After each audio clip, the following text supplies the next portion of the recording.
word.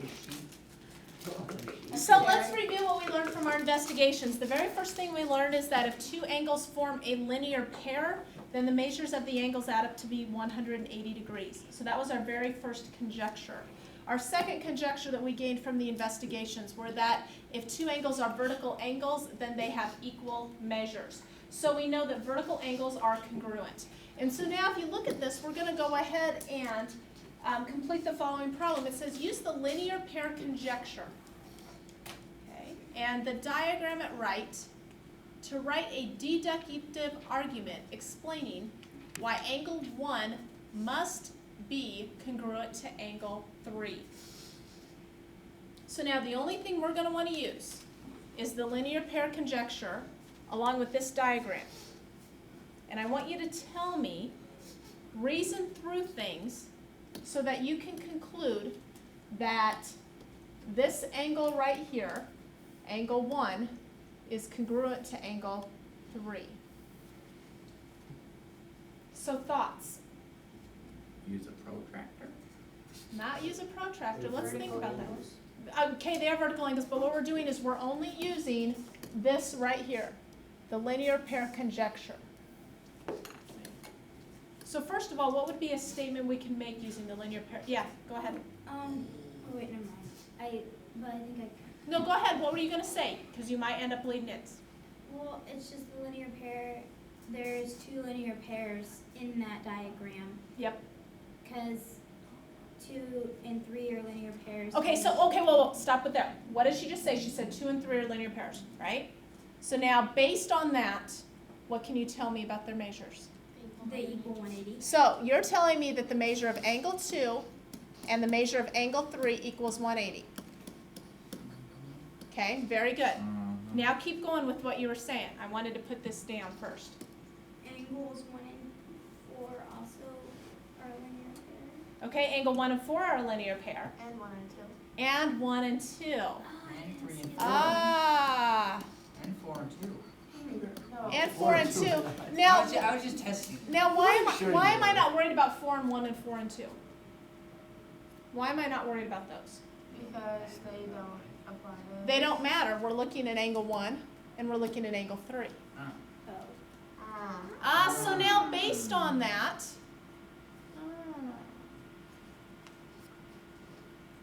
But couldn't you do it the other way, like 3 and 4 and 4 and 1? you could, but we're just showing why 1 has to be congruent to 3. Why does 1 have to be congruent to 3 now? Because both of those equal 180. No matter where you put it, it's going to Because you equal. add them to the measure. Yeah. And that's goes like this. Because if you notice, you've got 1 and 3 here, right? We know that 2 is the same. Angle 2 is here. Angle 2 is here. Those are the same. We see here we've got 180, 180.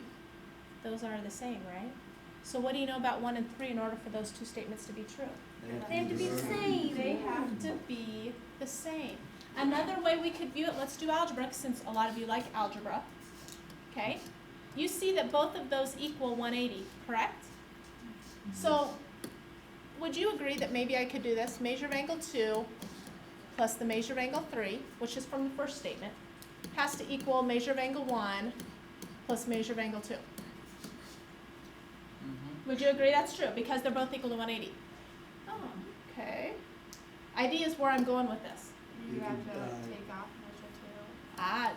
So if I wanted to get rid of the measure of angle 2, I could subtract it, right? And then But if you notice then what ends up happening, You have to divide 1 by 3. measure of angle 3 equals measure of angle 1, and there's our deductive argument as to why this is true. Okay? Believe it or not, this is pretty much a proof. Proof? This is a proof. You've reasoned through I it. said it's easy. Okay, and so anyway, we've kind of completed our first proof. Not necessarily in formal proof format, but we went through a proof. Okay, so let's go ahead and look at this real quick. A converse, and this is something you're going to want to get down, the definition of a converse. Question. A converse, yes sir? Did you want the whole page for conjectures? Yes. The conjectures needs to be a separate part of your notebook because we will be adding to those throughout the entire year. So we have 2 pages, do you think? Yep. Okay, and then should converse be in conjunction? Definitions. Okay, in the. No, converse should not be on the conjecture page. The conjecture page should only have conjectures. Converse should be in with your definitions.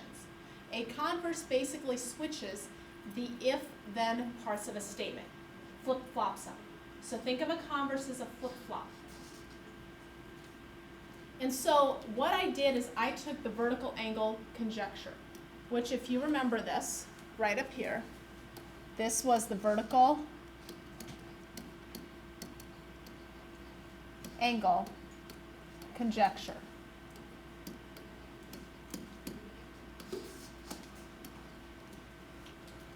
And it stated if two angles were vertical angles, then they are congruent. So now, in class right now, let's write the converse of that. So remember the converse flip-flops them. So,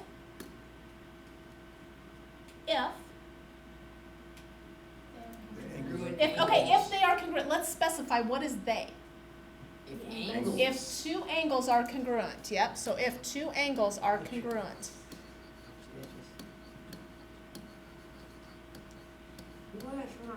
then they are Vertical angle. vertical angles. Good. So we've just written the converse. That's the converse of the vertical angle conjecture. So now I want you to think about that. Is that converse true or false? True. So if two angles are congruent, then they are vertical No, angles. false, Why? because they could not, like, they could be next to each other. Like, not part of the same. So you're saying if I have 60 degrees here, You could have another angle next to it that's I could 60 have degrees. another angle next to it, right, that is 60 degrees. Now, if you look at those, Or- those are two angles that are congruent, and they are not vertical. Or you So- could have a square. Or you could have it like this. Put a line, then another line, and then, Did could you say have- put a line and another line? no, like that, now put another line, I know what you're saying. and then the one up and down, like that one. And So then- you're saying that these two would both be 90, and they are congruent, but they are not vertical Yeah, angles. this vertical So- angle has to be they're congruent. So now here's the neat thing. All you have to do is have one. Sharing common Vertex, vertex, but no right. common set. Right, so we proved that the converse is false. All we needed is one of the two. And so that's pretty much it for today. Your assignment is on pages 124 through 126. That's only 12 1 problems. through 10, Let's make it 22, 6. and 26. Now, if you hurry up, you probably should be able to get done. I'm overpaid today, guys. What do we have to do in the bathroom? I'll get it done too, Travis. I